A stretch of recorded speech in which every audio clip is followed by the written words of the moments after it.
All right, so today we're going to talk about solving some more types of equations. Two types, to be precise, proportions, and then we'll take a look at some equations that have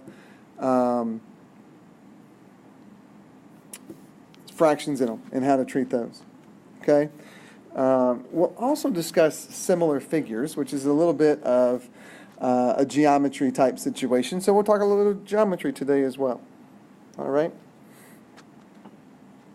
All right, vocab first, right? A proportion. What is a proportion? Well, it's an equation that states that two ratios are equal, right? We know what ratios are. We had that definition already. Ratios are fractions that compare two things, that compare two measurements, that compare to whatever, right? 25 miles per hour, miles per 1 hour, right? Equals, feet per second, right? So many feet per second. That's a proportion. It's a proportion because of that equal sign. Whatever we let this x be, these two are going to be equal. They're going to be the same. Okay? That's the idea behind that proportion. We're saying that two ratios are equal. Two fractions are equal. Okay? Now, similar figures, and we mentioned that before. It's a geometry term. Similar figures are two figures that have the same shape, but not necessarily the same size. We may have two rectangles that look like this and that look like this, right? Same shape, but not the same size. Their sides should be proportional, and we'll use that idea in just a second. And then a scale model uses proportions. A scale model lets dimensions be proportional. It's a three-dimensional model that is similar to a three-dimensional object. And you've done models before, but I don't know if they were scale models. But architects do it when they design buildings. City planners do it when they design parks or shopping centers or whatever. They'll create a smaller version of a building that is in proportion to the actual building, the size of the actual building. Every piece would be the same proportion. We'll talk about that some more in a second. Percent. Your test percent that you get, when you get your test back, there's a percentage circled at the top of your test. That's nothing more than a proportion, right? If a test is out of 47 points, say, and you got 37 out of those 47 points, that proportion, if I compare the number of points you got to the number of points on the entire test, would have to be equal to whatever your percent is out of 100. Right? So now we're comparing your percent to 100% on the right side, and we're comparing your points to the test points on the left side. Those two ratios would have to be equal, set them equal to each other, and this whole thing is a proportion. Okay? So let's talk a little bit about how to solve. Right? So here's a proportion. How do we go about solving this? Well, if we tried to use what we used last time in terms of solving equations, we want to try to get the variable by itself with a coefficient of 1. Okay? What we could do is we've got to get this x out of the denominator right here. Right? So the opposite, so we're going to do opposites to move some things around. The opposite of that fraction bar. Fraction bar means divide. The opposite of divide is multiply. So I could multiply by x here and multiply by x here. Okay? If I do that, the x's will divide out here. That's the point in doing it. Don't write this down, by the way. I should have said that. Let me show you something for a second. And then if we multiply that, we get 16x over 4 equals 12, right? But then with this fraction bar, we have to do the opposite of that. So multiply both sides by 4. So we'd have 16 times x equals 12 times 4. Well, if you go back up to the original problem, you'd see that 16 times x would be what we got if we multiplied this one diagonal, and 12 times 4 is what we would get if we multiplied this other diagonal. So in other words, if you have a proportion and you want to solve it, then just cross-multiply and set those diagonals equal to each other, right? So 16 times x is 16x. 16x is equal to 12 times 4, which is 48. Set them equal to each other. And now divide both sides by 16, and x ends up being 3. So when you solve a proportion, cross multiply and take those products and set them equal to each other. Right? Same thing here. To solve this proportion, cross multiply. So 2 times 3c is 6c. 5 times 3 is 15. And then divide both sides by, and then set those products equal to each other. 15 divided by 6 is 5 over 2. Okay? All right. Try 3. Stop the video. Try it out. See what you get. I'll show you what your solution should be when you start the video back up. Okay, again, we're going to cross multiply. 5 times 9 is 45. 8 times m is 8m, and we're going to set those equal to each other.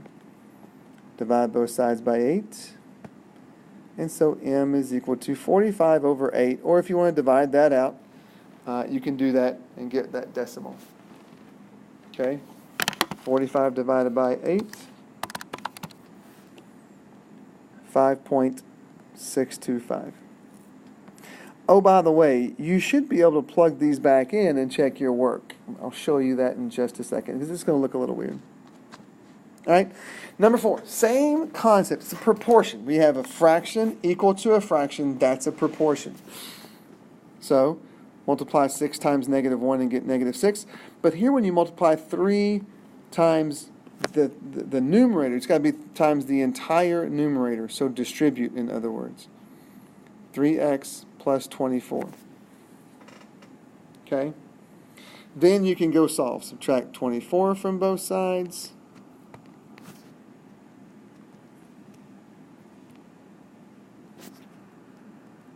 Divide both sides by 3.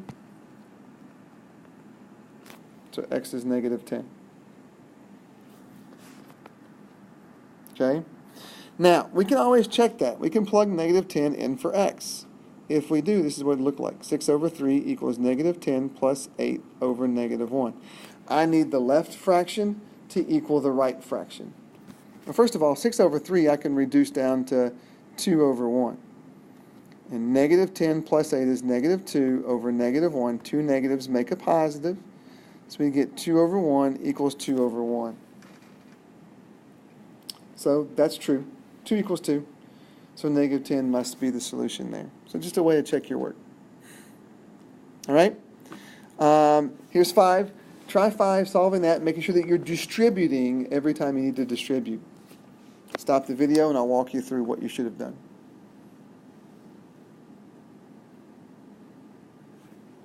All right, so I may start it back up and I'll walk you through what you should have done. So multiplying here, I've got to distribute the 10.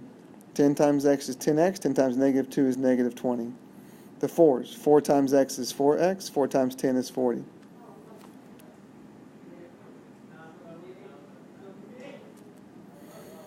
Then we solve, right? Subtract 4x from both sides.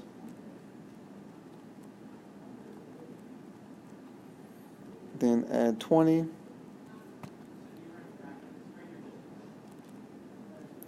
Divide both sides by 6, and x ends up being 10. Right? So hopefully you got 10.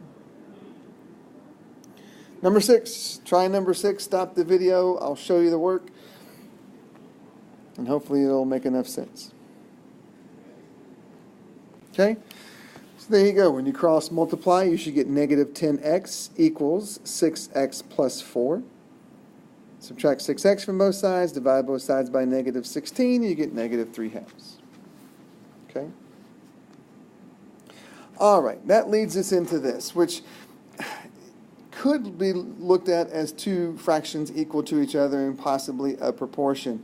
But now we have a fraction out here as a coefficient for the x, and that makes things a little bit weirder. So why don't we just approach this problem like we would solve any other equation, right? I want to get x by itself. I want the x to have a coefficient of 1, right? What we did in the last homework assignment was we divided, right? The opposite of multiplying -7/4 times x is to divide by -7/4, right? But remember what you do when you divide by a fraction. When you divide by a fraction, it's the same thing as multiplying by the reciprocal. So flip it over and multiply by the reciprocal. If I do it over there, I got to do it on the right side. Right? So if you have a fraction coefficient, multiply both sides by the reciprocal. Negative 4 times negative 7 is positive 28. 7 times 4 is 28. Right? 21 times negative 4 is negative 84. 7 times 8 is 56. 28 divided by 28 is 1, and that is our whole point. That's our whole purpose. Right? You can reduce negative 84 over 56 and just make that. Well, actually, you could have done this up here. You could have cross-simplified here. 7 goes in 7, 1, into 21 3 times. 2 and 1. So we get negative 3 halves. Easier to simplify. Okay? All right. So that's if we have one term, and all we got to do is get rid of that fraction coefficient. If we have multiple fractions, if we have multiple terms on either side of the equal sign, it becomes a little bit easier to approach this a little bit different way. We can clear fractions.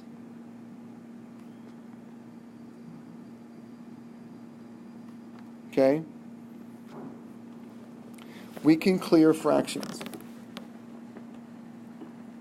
Now, how do we clear fractions? Well, pretty simple. How about we get a common denominator for everything, right? I mean, we were looking at having to combine those two like terms anyway, so we're going to have to get common denominators. Let's go ahead and do that now. Now, remember that the 10 has a denominator, and it's a 1.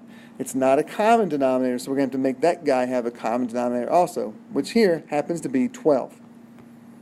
So multiply this first fraction top and bottom by 3, numerator denominator by 3, we get 9/12 x. Multiply numerator denominator by 4, you get minus 4/12 x. And then this guy gets multiplied by 12, so we get 120 over 12. Now that we have common denominators, we are allowed to just drop them. What we're really doing is multiplying both sides of the equation by 12, and then the 12 to multiply out. I can explain that to you in a star anytime you want to come on in, and I'll show you how that happens, right? But once we get a common denominator, we can just drop them. And so now we're looking at solving this equation, which has no fractions in it, and it makes us very, very happy. Combine those two like terms to get 5x. Divide by 5. And x ends up being 24, which we could always plug back in for x in the original equation and make sure that it works. Okay? But clear fractions. Get common denominators, like for number 9. Get common denominators for this guy. What is that common denominator? Well, hopefully you're thinking about 8. Remember that 2 has a denominator also. So we're going to multiply the numerator and denominator by 2 in the first fraction. Second fraction, we don't multiply by anything. And then this last fraction, we have to multiply by 8. So we get 6 over 8k minus 5 over 8 equals 16 over 8. And then drop your denominators. So 6k minus 5 equals 16. Now, add 5. Divide by 6. We get 7 over 2. Okay? Much easier once you drop those fractions. Once you clear the fractions, drop those denominators. Okay? Try doing it for this guy. You can stop the video and then start it back up, and I'll show you what you should have done. Did you get negative 11 over 4? Right? Get a common denominator of 6 by multiplying the middle fraction by 2, numerator and denominator, and the third fraction by 6, numerator and denominator, then drop those denominators and go solve the equation that's left. Right? If you didn't get that, make sure you come find me and we'll walk through it. Try 11. Again, stop the video, start it back up, and you'll see how it should have been worked out.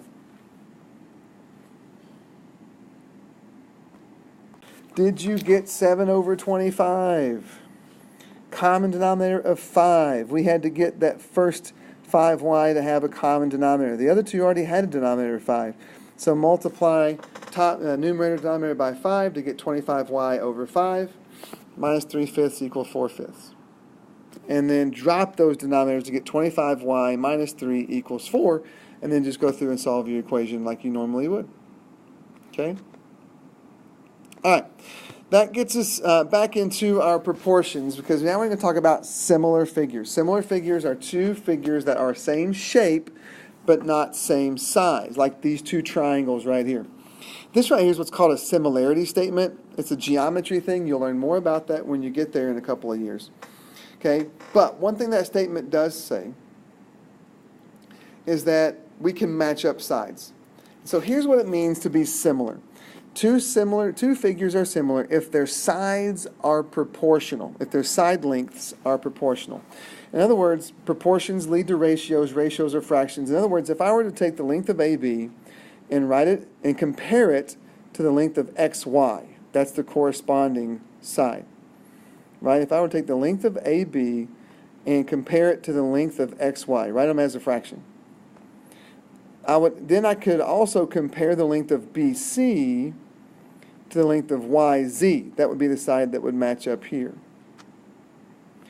Then I could match up the length of AC and compare that to the length of XZ. Those comparisons, those ratios should all be equal if this is going to be similar triangles. These are going to be similar triangles. Right? So we can try this out. The length of AB is 6. The length of XY is 9. The length of BC is 8. The length of YZ is 12. Now, are these two proportions equal? Well, one thing we can do is we can set them equal to each other and cross multiply. 9 times 8 is 72. 6 times 12 is 72. And those two products are equal to each other, so this is a true statement for the proportions. Okay? Now, for AC, the length is 10. XZ, well, we don't know. It's got to be X. Well, since these are similar, we know that all of these ratios have to be equal. So what we could do is take any two of these ratios and set them equal to each other. Since I don't know one of the sides in this ratio, I need to pair that up with one of these other ratios that I do know and make it a proportion. And then cross multiply and solve. 8 times x is 8x. 12 times 10 is 120. Then divide both sides by 8, and you get 15. So the length of XZ should be 15 to make these guys similar. So write your ratios by matching up the sides, and then take two ratios and set them equal to each other to solve for what you need. Right? That would be the idea here. Right? We want to find the missing sides. Well, that's fine. There's a missing side here, let it be x, and a missing side here, let it be y. Use the similarity statement to write out these ratios. AB and XY go together. BC and YZ go together. And AC and XZ go together. Now, fill in the lengths. AB is 4. XY is X. We don't know it. BC is 3. YZ is Y. We don't know it either. AC is 5. And XZ is 10. Okay? So, all of these ratios should be equal, so we can set them equal to each other. Well, we could try setting these two guys equal to each other, but now we're going to have a proportion with two variables, and we're not going to be able to solve it. So that's not going to make a lot of sense. We could set these two equal to each other, and now we do have a proportion that we can solve by just cross multiplying. 5 times y is 5y, 3 times 10 is 30. Divide by 5, and y ends up being 6. Okay? So xz is 6. Now we still don't know what, yz is 6. We don't know what xy is. But what we can do is take 4 over x and set it equal to 5 over 10. And then cross multiply that. 5 times x is 5x. 4 times 10 is 40. Divide by 5, and x ends up being 8, which means that the length of xy is 8. That's how we use similar figures. Okay? Try that to find the missing side length here, find x. Those two shapes are similar. The sides should match up the way it looks. So stop the video, set up your proportion, solve it for x, and then you can start the video back up and make sure that you're right. Did you get 65? Right? Those matching up sides. 18 goes with 30, so we write a ratio with 18 over 30, and then 39 goes with x, so we write a ratio of 39 over x. Set those two ratios equal to each other, and then cross multiply and solve that equation. Okay? Some of you may be wondering, well, could we have done 30 over 18 and x over 39? And if you cross multiply that, you will find out that you will get 65 as well. So yeah, you could go either way. Just make sure that you're going the same way for both of your ratios. If you go small to big here for your first ratio, you got to go small to big in the next one. Okay? Otherwise, it doesn't make any difference. All right? So that's similar figures. And that's it for today. Homework's out in Canvas. Make sure you have that done next time.